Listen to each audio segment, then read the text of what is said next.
The water came in fast. Not the way people imagine water, not a wave, not a wall, but a sound first, a low continuous roar from somewhere upstream that didn't belong to the river they'd always known. And then it was simply there, filling the street the way a bathtub fills when you've left the tap running and walked away. Garrett Lowe heard it from the second floor of the community center on Rideau Flats Road, where he'd been running overnight check-in for the evacuation shelter. It was 4:47 in the morning, mid-May, and the Ottawa River had been rising for 6 days. The sandbag crews had worked through the night. The army had come in on Tuesday. Everyone agreed the worst was probably over. The worst was not over. He got outside before most of the volunteers registered what was happening. The parking lot had become a shallow lake, and the street beyond it was moving, actually moving, carrying pieces of fencing and someone's recycling bin and a child's bicycle in a lazy clockwise direction around a clogged storm drain. He heard the woman before he saw her. She was on the roof of a small white sedan that had stalled at the intersection, sitting with her knees pulled up and her arms locked around them, and she was not screaming. She was very still. The water was at the door handles. He went in without particular calculation. The cold knocked the breath from him. And then he was moving through it. Chest deep at the intersection, the current strong enough that he had to angle his body sideways to hold his line. He reached the car and put his hand on the roof beside her and said something. He couldn't remember afterwards what it was, and she looked at him with the expression of someone who has decided to be calm because the alternative is not useful. He got her to the center. He went back in twice more before the fire department arrived and established a perimeter. The last time he came out of the water, his hands were shaking from the cold and his left knee had connected with something submerged and hard, and a paramedic wrapped a foil blanket around him and told him to sit down. He sat. He watched the flashing lights on the water, and after a while, he stopped shaking and stood up and went back inside to log the new arrivals. His supervisor found him at the coffee station at 6 in the morning. She was a compact woman in her 50s named Joyce, who had been running emergency response coordination for the city of Ottawa for 11 years and did not fluster easily. She looked at his wet clothes and at the blanket he was still wearing around his shoulders. "You pulled 3 people out, too. The fire department got the 3rd. She looked at him for a moment. "Go home, Garrett. Intake is behind. I have people for intake. Go home." He didn't go home. He finished the intake log and reorganized the cot assignments in the East Wing and drove to his apartment in Vanier at 8:30. His daughter Rue was at the kitchen table with her cereal and her library book when he came in. She was 7 and she handled most things with the systematic calm of someone much older, which he understood was not entirely healthy, but had no idea how to address. She looked at him over the top of her book. "You got wet." The river came up. She looked at him for a long moment with the careful eyes she'd had since she was 4, since the year they'd lost her mother, since the year things had changed shape, and Rue had apparently decided that close observation was her best available tool. She went back to her book. He changed out of his wet clothes and sat at the kitchen table and drank coffee, and said nothing, and she said nothing. And that was fine. That was usually how mornings went. The notice from Rideau Valley Mortgage Services had come the previous Thursday. It was the second one. A woman named Patricia Chu had signed it, and the language was measured and formal and said nothing he hadn't already known was coming. The terms were laid out clearly. 60 days remained on the notice period. The original loan had an acceleration provision buried in the schedule. See amendments, a clause his wife Elaine had flagged when they were signing and had been told was standard language that had never been exercised in the company's history. That had been true when they were told it. It was not true now. Rideau Valley had exercised it 7 times in the past 14 months, all of them on the same postal code. He had gone to a legal clinic on Beechwood Avenue. A third-year student named Paul had spent an hour reviewing the documents and told him the clause was likely enforceable but ambiguously drafted, and that a private lawyer could possibly challenge the triggering conditions. The retainer would run between $8,000 and $10,000. Paul had given him a list of legal aid contacts in Eastern Ontario, and he had taken the list and thanked him and driven home. He had not told Rue. She knew the word mortgage the way 7-year-olds know words that live in the background of adult conversations, present but not fully mapped. He intended to keep it that way for as long as he could. 90 kilometers east of Ottawa, in a private room at the Montfort Hospital, a woman named Cecile Aubert was awake at 5:40 in the morning, because she had not slept well since the flooding had brought her here, and she did not expect to sleep well until she was somewhere with walls she trusted. Her left ankle had fractured in the rescue. A clean break, the orthopedic resident had called it, as though that were a comfort. She had a bruised rib on the right side that made deep breathing something she now avoided. Her assistant Thierry had come with a bag of clothes and a laptop, and had sat in the chair by the window for 4 hours, telling her what needed her attention, and she had told him what to do about each item, and then she had told him to go. He'd gone, and she'd been awake since, which was when she'd started asking about the man.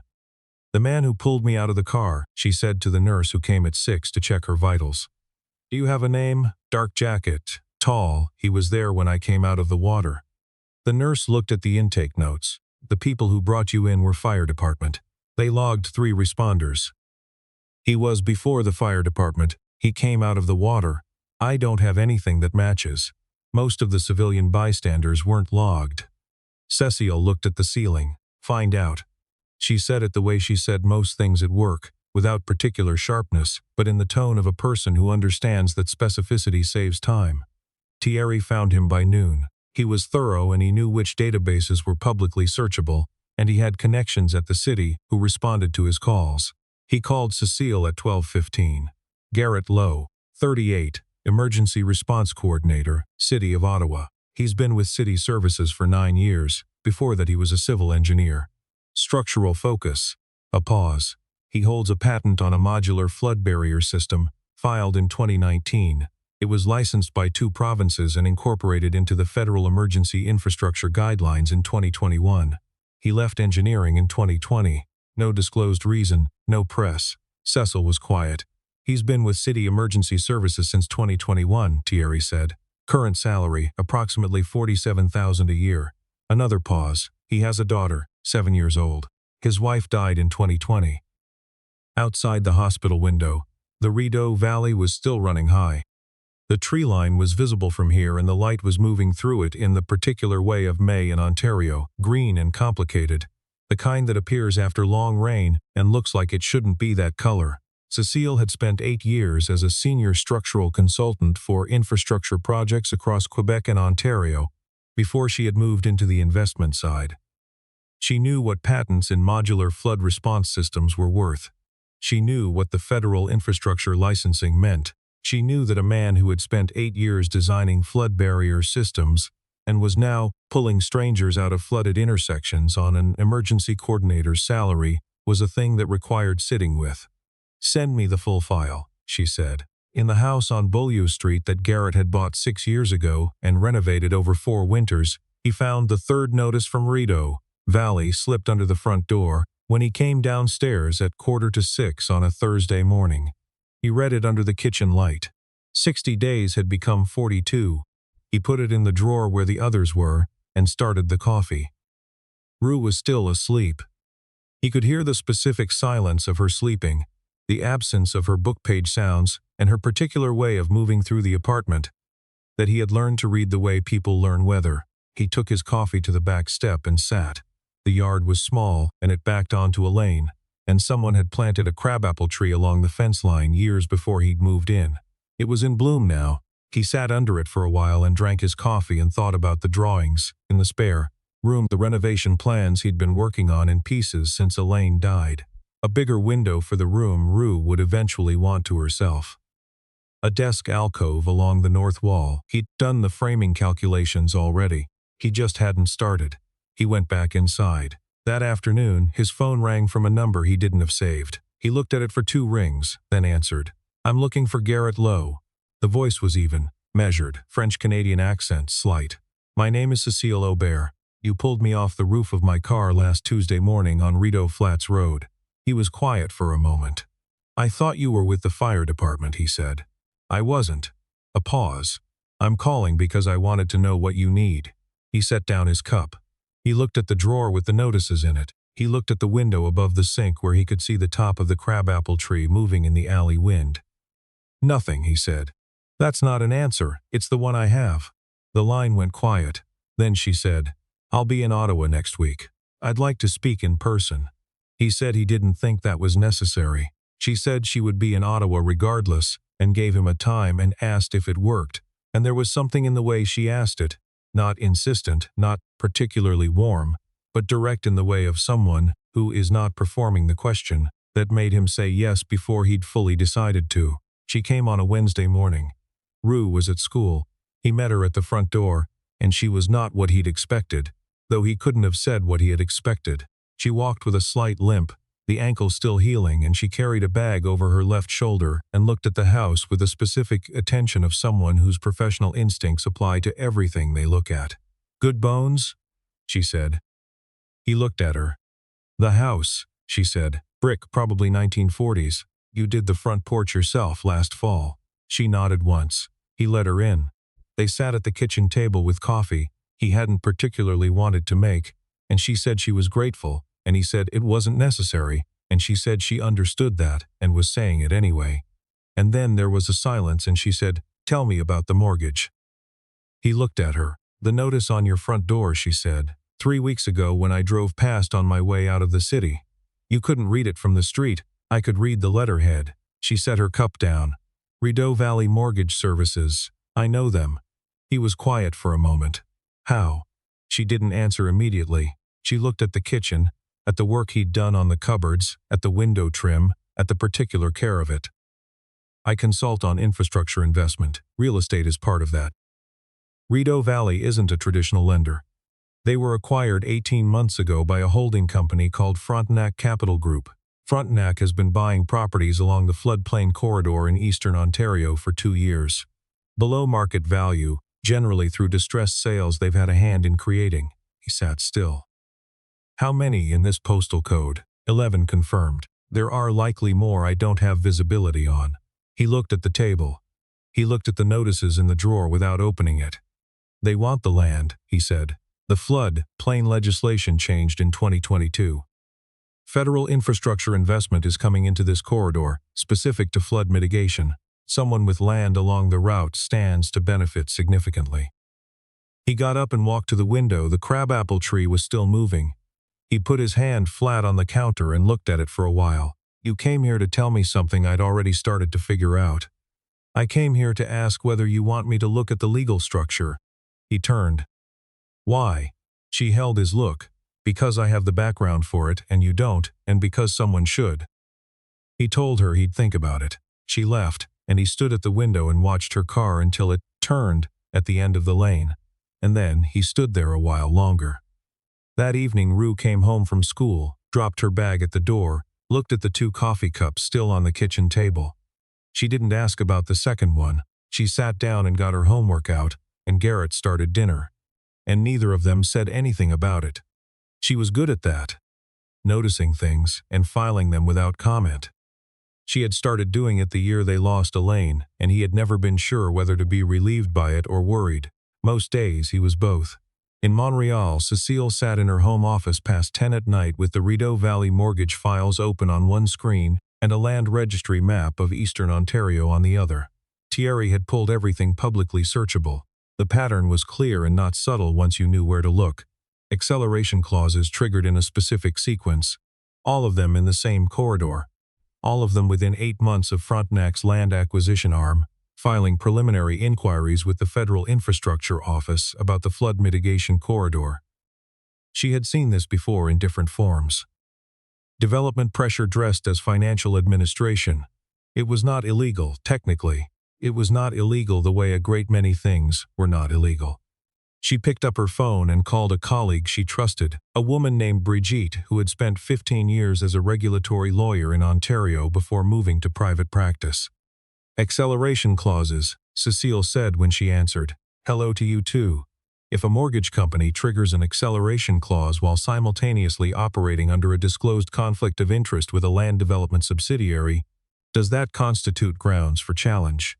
A pause. "Potentially, yes. Depends on the disclosure and the directness of the relationship. Frontenac Capital Group." A longer pause. "I've heard that name. I thought you might have." She gave Brigitte the file numbers. They talked for 40 minutes. When she hung up, she sat for a while in the quiet of her apartment, and looked at the land registry map and at the names on the 11 confirmed accounts. Garrett Lowe's address was third from the top.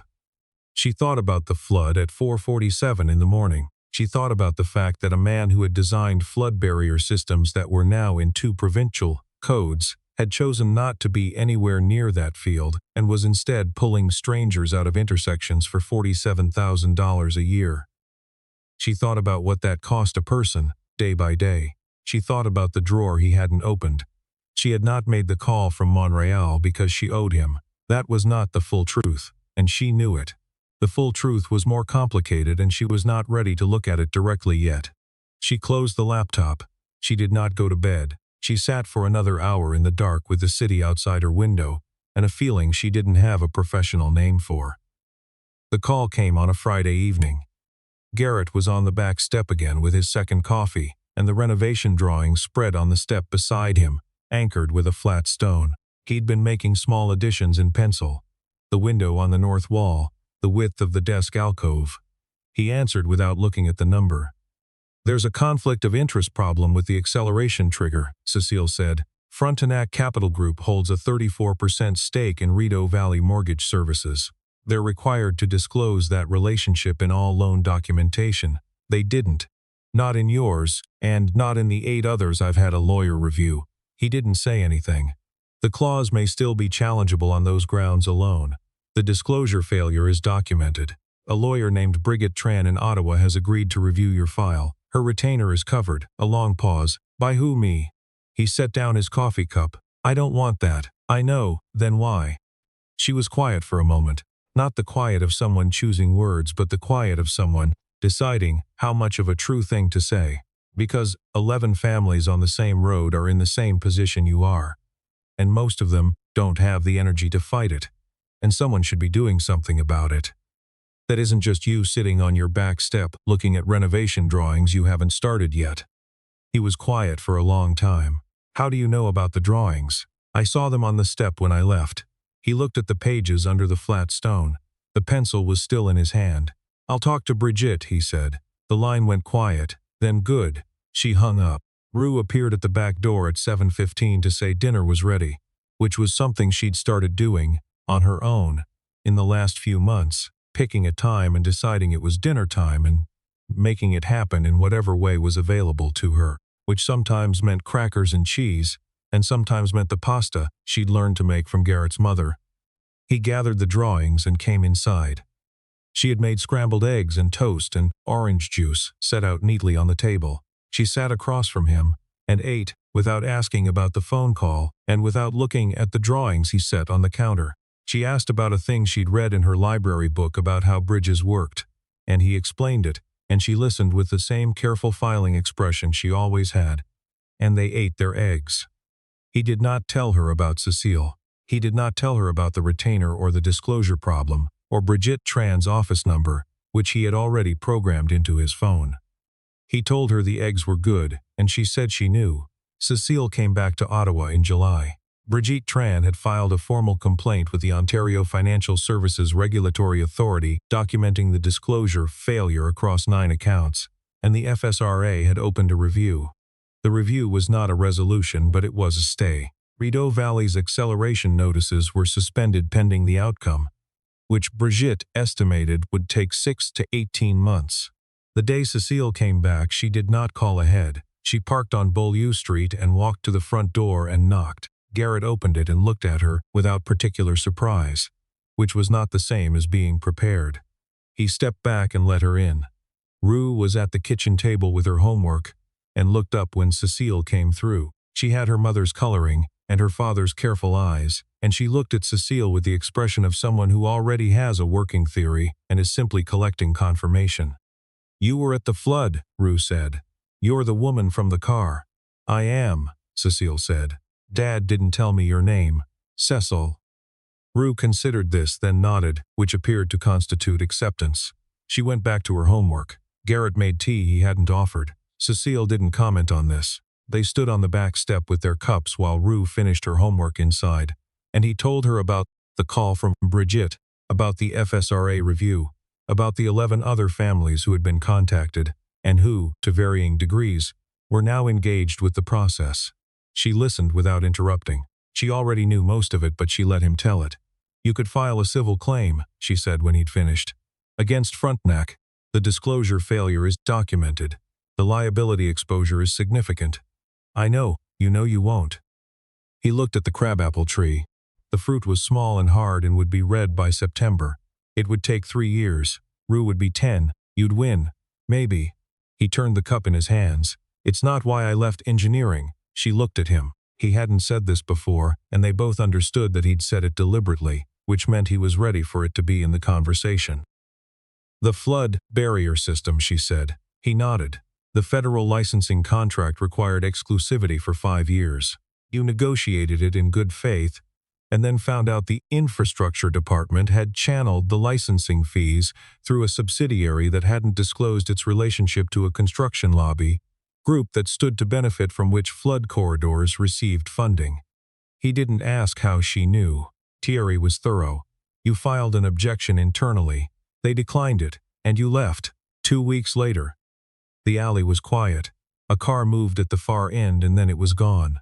He looked at the back fence and at the small yard, and at the things he had built and repaired and replaced in it over 6 years. And then you watched the May flood happen in the exact corridor your system was supposed to protect, she said. He didn't say anything to that. She set her cup down on the railing.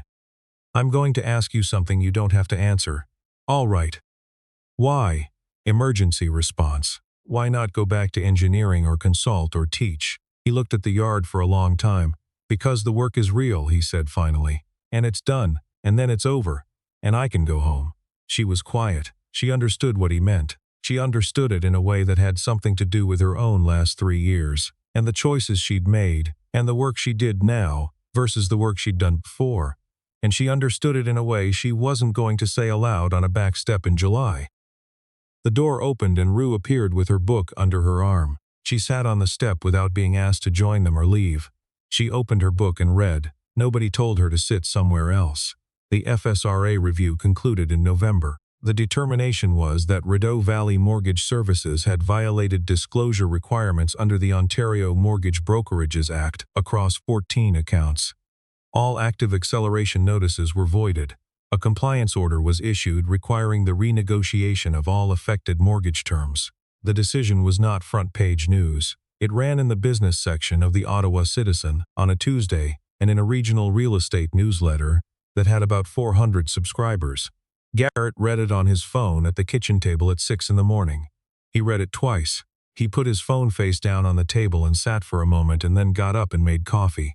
Rue came downstairs at 7, saw the expression on his face, which was not a big expression, just a quieter version of his regular one, sat down, looked at the phone face down on the table. Good news? She said. Yeah. About the house? He looked at her. He had not told her. He had been careful and consistent about not telling her, and she had apparently known the whole time. Yeah, he said. About the house. She nodded in the way that meant she'd already processed it. She got her cereal. He stood at the counter and drank his coffee and looked at the crabapple tree in the yard, which had dropped its leaves by now, and was bare and pale against the November sky. That evening he called Cecile. He had her number in his phone now. In the way you have numbers you have dialed enough times to stop noting. She answered on the second ring. The decision came through, he said. I know. Brigitte called me. Right. He looked at the kitchen table.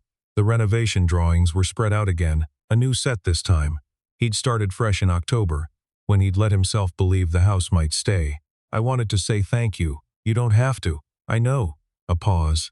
I'm saying it anyway. She was quiet for a moment in the way that wasn't empty. Okay, she said.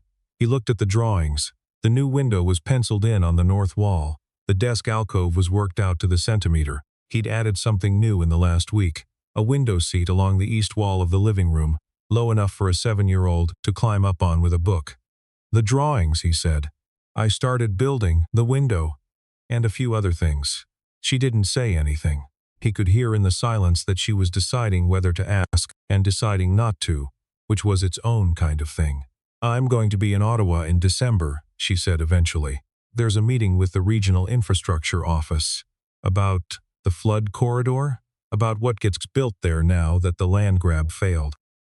He turned this over. You could stop by, he said. He said it the way you say things when you've thought about them longer than you're going to admit. If you want. A pause, I might. The call lasted longer than either of them had planned. There was no record of most of what was said, and no account of it could have been fully accurate anyway, because it was the first conversation they'd had where none of it was about the mortgage or the FSRA or the 11 other families. It was simply two people talking on a November evening while one of them stood in her apartment in Montreal, looking at the St. Lawrence below, and the other sat at a kitchen table in Ottawa, with building plans spread under the range light. Both of them understood something had shifted. Neither of them named it. That seemed right. December came to Beaulieu Street in the particular way of Ottawa Decembers, quietly and completely. One morning there was a skim of ice on the puddles in the alley, and by the following week the crabapple tree was holding snow in the hollow of its upper branches. Cecile came on a Friday. She didn't call ahead this time either. She knocked at 4 in the afternoon and Garrett opened the door without looking through the window first, which he hadn't done before her visits, and which he did now out of a habit he hadn't consciously developed. He stepped back and she came in, and he said nothing about the not calling ahead. And neither did she. Rue was at the kitchen table doing homework. She looked up and waved with the hand that wasn't holding her pencil, the casual wave of someone greeting a person they have long since stopped needing to evaluate. She went back to her work. Garrett took Cecile through the kitchen and into the back room, the spare room that was becoming the project room, with the drawings pinned to the wall and the framing lumber he'd started stacking along one side. The north wall had been opened. The header was in. The window frame was rough cut and sitting on the floor waiting to be set. She stood in the middle of the room and looked at it. He hadn't explained what he was showing her, and she hadn't asked. She looked at the framing and at the drawings on the wall and at the window seat he'd roughed in along the east wall of the adjacent rooms, which you could see through the open doorway. "You're good at this," she said. "Structural work isn't different from engineering," he said. "Same principles, just a different scale." She looked at the drawings. He watched her read them the way she read everything, quickly first for structure, then back for detail. "The window seat," she said. "Rue." She looked at the drawing for another moment. Her phone buzzed in her pocket. She didn't reach for it. He noticed. She noticed him notice. Neither of them said anything about it. The back door to the yard was ajar. Cold air moved through it, and the afternoon light was the specific flat gray of a December Friday, the kind that turns gold for about 20 minutes before it disappears entirely. He pulled a second stool from the corner and set it beside the work table. She sat. He sat. The drawings were between them on the table, and they weren't looking at the drawings anymore. Rue appeared in the doorway with 2 mugs and a shorter one for herself, which she set on the table without being asked. She went back to her spot at the kitchen table without comment. She didn't explain why she'd made 3. The light shifted through the window frame where the glass would go. Outside, the crabapple tree was still there, bare and snow-caught and patient, the way things are when they've been through what they've been through and are still standing. Garrett Lowe had not gone into the floodwater because he'd known who Cecile Aubert was. Cecile Aubert had not called Brigitte Tran because she'd owed him a house. What came after, in a half-renovated room in December, with the framing open to the cold air and the sound of a child's pencil moving in the next room, had no name in any contract either of them had ever signed, and that was exactly what it was.